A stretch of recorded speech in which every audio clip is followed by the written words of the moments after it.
Hello, today I'm going to show you how to make this large cat. For materials we need yarn, and I'm using Big Twist Classic, size 5 bulky, and the balls are 11 ounces large. I'm going to use this black instead of that royal blue in the middle, so the colors are white, black, and gray. You'll also need a 5.5 millimeter crochet hook, a stitch marker, a yarn needle, and some scissors. We're beginning with the body, starting off with the gray color, and I'm making a magic ring and a chain 3. The reason for the chain 3 is because this piece is worked entirely with double crochets, and so we need a little bit of height to start off each round with. So you're always going to start each round with the chain 3, and then you're also going to count that as your first stitch. So even though we're only double crocheting 9 on this round, because of the chain 3 it counts as 10, and that's going to be true throughout the pattern. And I'm putting the stitch marker on the third chain of the chain 3, and this is because we're going to be slip stitching into the third chain of the chain 3 on each round, and sometimes it can be helpful to mark where that place is, just because a chain can look like the top of a stitch and it can get a little bit confusing. So you're just going to continue around with the double crochets until you've made 9 double crochets, for a total of 10 if you count the chain 3 at the beginning. And then you're going to pull the string to close the magic ring, and you're going to pull it tight so that there's no little circle opening in the middle, and that's going to get us ready to do our slip stitch. So remove that stitch marker, and you're going to go under both loops of that slip stitch, so both the front and back loop, and just do your best with this. I struggled and struggled on each round with this part, so if you're like me and you're struggling, just do the best you can. If you can only grab one loop, or if you end up going in between the stitches, that's okay too. So once you've got your hook in there, you're going to just yarn over and pull through a loop underneath those 2 stitches. So underneath the stitch there, and then underneath the hook that was already, the loop that was already on your hook. And there's your slip stitch. And you're going to remember this spot where I'm threading the yarn into and out of, because we're going to come right back into that spot after our chain 3. So here's the chain 3, and then you're going to do another double crochet in that same spot we just came out of. So you're going to yarn over and go right back into that third chain of the chain 3, pull up a loop if you can, try your best, and then you're going to yarn over, pull through 2 loops, yarn over, and pull through 2 loops. So that's now 2 stitches within one of the stitches from the previous round, which counts as an increase. And so you're also going to increase 9 more times, so you're going to put 2 more double crochets in each of the remaining 9 stitches from the previous round, which is going to bring us up to 20 in total. So we're going to be adding 10 stitches to each round to make this a bigger and bigger circle. This cat was actually inspired by a mobile game that I was playing recently, and I thought, I need that in my house, I need that in my life. So I figured I'd go ahead and make it. So here we are. So this is the next round. Again, we're slip stitching into the third chain of the chain 3 in order to join. And if you don't join, things will look really wonky, so don't give up on the joins even if you're having trouble.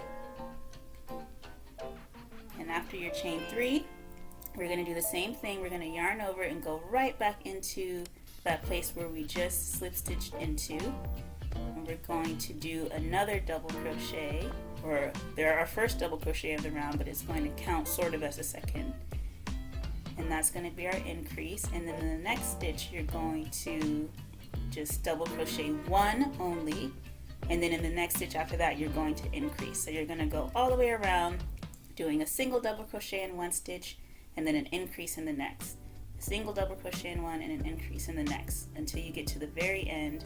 And by the end of it you should have 30 stitches, so 10 more than we had at the last round. And I'm keeping up there with my stitch marker now, but later on I drop it because I didn't need it anymore. But it is helpful in the beginning just to have that visual cue. So the reason why I decided to work this piece in double crochet is because one of my favorite artists, Philippa Rice, she has a bunch of crochet art. She makes amigurumis as well, and she really likes to, I've actually seen her do a few of them in double crochet, and I think they just look so neat, and it's not something that I see very often.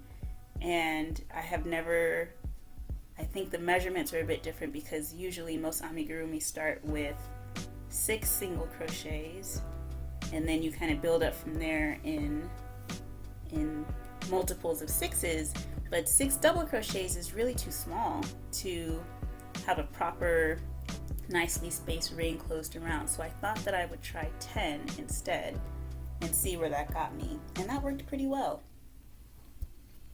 The other reason why I wanted to try doing a double crochet is because the stitch is a little bit looser, and I figured that it would make for kind of something a little bit softer. Now the stitch is, because it's looser, the stuffing does show through from the inside, but I don't really think it's that big of a deal. I think it still looks really nice, and it still looks like it's not very noticeable from afar, I guess I should say. And even though you can see it, I don't find it that it makes it look unattractive or unappealing at all. It just looks a little bit different than maybe what you're used to. And so maybe there's a consideration here, and maybe it may not be the best play toy for a child. Maybe they could stick their little fingers in there and start to pull the stuffing out, so that's something to be mindful of for sure. But if it's just going to be sitting on your couch or on your bed, if it's for someone older like me, an adult, or just somebody who's not going to be using it as a play toy, I think it would be great. And there's a little hairball that I caught from the floor. I need to sweep around this place. Yikes. Now we're on to the 6th round. And so we're continuing on with our increases, and what I'm trying to do here is make a flat circle to get out to the full size of what I want the piece as a whole to be. So we need to just keep increasing and increasing 10 stitches at a time with each round, and that's going to give us a size that's as big as I need. And the size here was a little bit arbitrary. It mostly had to do with how much yarn I had. Finding enough yarn to make something that is of this size can be a challenge, and so what I didn't want to do was buy this type of yarn and then not be able to find extras somewhere else. And so I figured whatever I made, it had to be small enough that I could use whatever I had on hand, and that would just be enough. And so that's what I was going for, while still having kind of a larger than average, possibly slightly imposing size, which I definitely was able to accomplish. So that was great.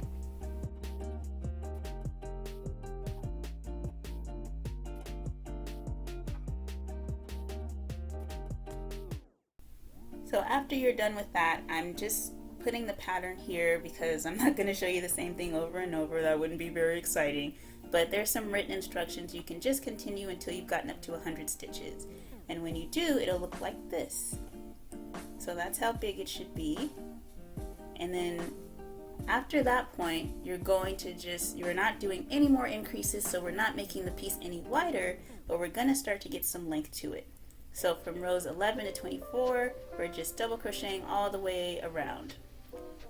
And at this point, I'm marking off the stitches that are going to be the places where I'm changing colors. So this is the point where we're doing the belly, and we're going to start incorporating some white into the piece. So what you're going to do is chain 3 and start double crocheting with the gray, same as we have been, but only until you get to the 39th stitch.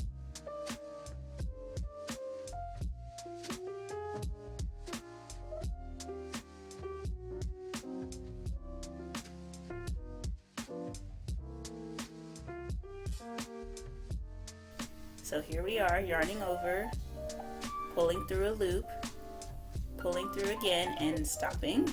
not going to finish that. You're going to cut your gray yarn, and then we're going to bring in some white yarn. And some people will put a slip knot around that to secure it.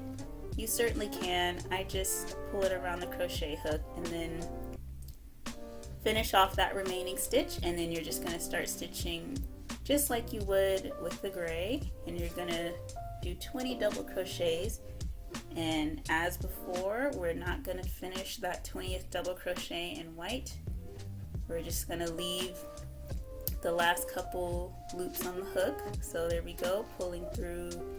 That was our last complete one. Now we're yarning over, pulling through, yarning over, pull through once, and oh, I almost forgot. See, and then I stopped myself. So we're not gonna pull through again. We're just gonna cut the yarn and change back to gray. And in all of these shots, you see me tucking in the ends of the yarn in the piece itself, and I found kind of along the way that this was not the most effective thing to do, because the white had a tendency to show through the gray, and the gray had a tendency to show through the white. And so I would recommend, instead of tucking your ends under the work as you're going, like I'm doing, that instead you would actually just tie the two pieces together and kind of make a double knot on the inside of the piece, and then just cut the ends so they're not so long. So here we are again on the next round, and I'm starting the white a little bit further out than I did before. And the reason for this is because I'm trying to give kind of an oval shape to the belly. And so it's kind of like a pixels, where you, in order to make something round, it just has to kind of increase or decrease as you go down, but in kind of square chunks.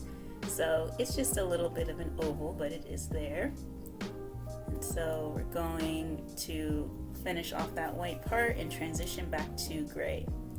So there are a few rounds of this where you're transitioning from white and gray, and you're doing more and more white and less gray to get to the size that you want.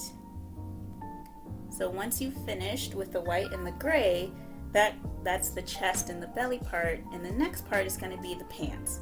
So you're going to chain 3 and yarn over and start doing your stitches, but you're only going to catch the back loop. You're not going to go under both loops of the stitch, just the back loop. That's the only one that you need for this round. We're going to come back and do some other stitching to those front loops. So now that we're on the second row of the black, you can go on ahead and grab both the front and the back loops like normal, and just continue on that way until you start getting to the decreases.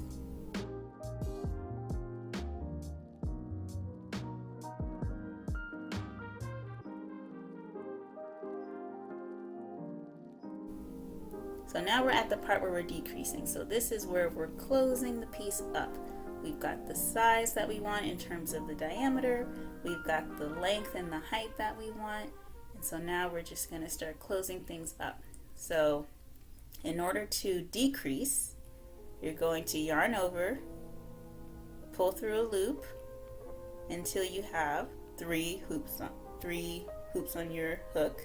Then you're going to yarn over and pull through 2 of those hoops, leaving 2. Yarn over again, pull through another loop, so you should have 4 loops on your hook. And then you're going to yarn over, pull through just 2 of them, so you have 3 left. Yarn over and pull through all 3 of those loops. And that's a decrease. So you're going to proceed, double crochet 8, then do a decrease. Double crochet 8, then do a decrease. The whole round. In the next row, it's going to be the same, except for instead of double crocheting 8 in between, you're going to double crochet 7 in between. And you're going to do those decreases just like we talked about, and this is going to start to close the piece up and bring everything together.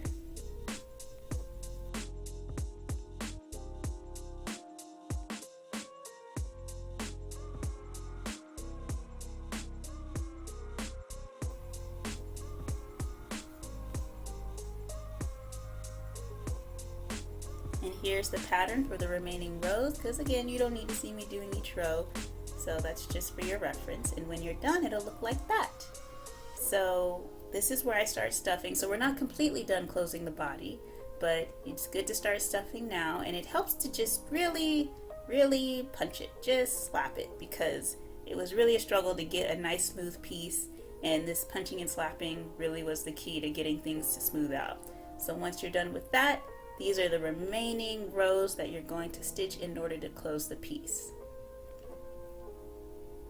And then you're going to come back to those front loops that we talked about earlier, and you're going to put single crochets into each one of them, and this is going to serve as kind of the rim of the pants, so it looks a little bit more three-dimensional. And this is how you're going to make your eyes. And so you're going to start off the same way as we did the body for the first few rows. The only difference is that the last row you're going to completely change to white, so you're not doing some in white, some in gray, or some in white, some in black. You're doing black for all three of the first rows, and then the last row you're just going to do white. So you could change this up if you like. You can really change any of these colors up. For the legs, this is how you're going to stitch them together. They start the same way as the body, they just have some different color changes and a different amount of stitches for each row. So these ones are only 30 stitches wide as opposed to 100 like the body. You're going to do some closure here. So when I say double crochet across the piece, I mean grabbing a stitch from one part and then grabbing the stitch from the back part and double crocheting them together, so that you're halving the number of stitches that you have, and you're closing the piece up so that the leg is kind of, instead of still being the circle at the top, it's just going to be a straight line across. And the arms are exactly the same. You're just going to do them in gray and white instead of gray, white, and black.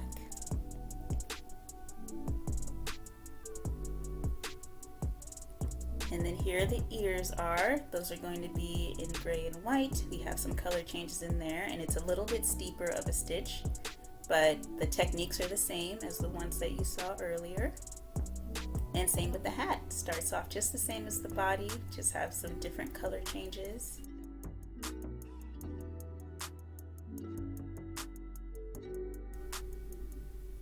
And that's it. Here's the finished piece. Once you sew everything together, embroider that nose and whisker in between the eyes, it comes out looking pretty cute. So I hope you enjoy this. I hope you all make this, and if you do, please tag me on social media. Please leave a comment if you have any questions or if you'd like to see more things like this. Thank you.